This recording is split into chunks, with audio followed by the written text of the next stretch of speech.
लगता है कि इस तरीके का बयानबाजी करना चाहिए? मुझे लगता है कि मेरे अंदर सम्मान है, आज भी वो मिलेंगे तो एक छोटे भाई होने के नाते मैं हमेशा से उनका पैर छूऊंगा।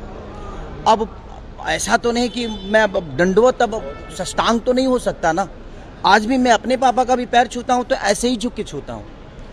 अब उनके विषय में क्या है, बट मेरे विषय में आज भी है कि मैं एक ऐसे पिता का बेटा हूँ कि उन्होंने मुझे संस्कार सिखाया है और एक छोटा होने के नाते आजीवन उनका पैर मुझे छूना है और मैं छूँगा।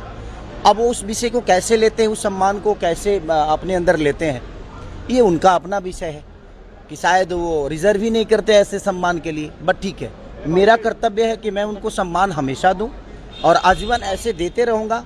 उनकी अपनी इच्छा है जो मुझे किस भाव में देखते हैं। क्या लगता है खेसारी लाल यादव ने चुनाव लड़ा जिसके वजह से आज अलग थलग पड़ गए हैं? अरे आपके बड़े भाई थे वो आज लगातार नहीं, चुनाव लड़ने की वजह से नहीं। देखिए, मन में अगर सम्मान, भगवान अच्छी बताइए, अगर हम बीमार होते हैं तो क्या भगवान को भूल जाते हैं?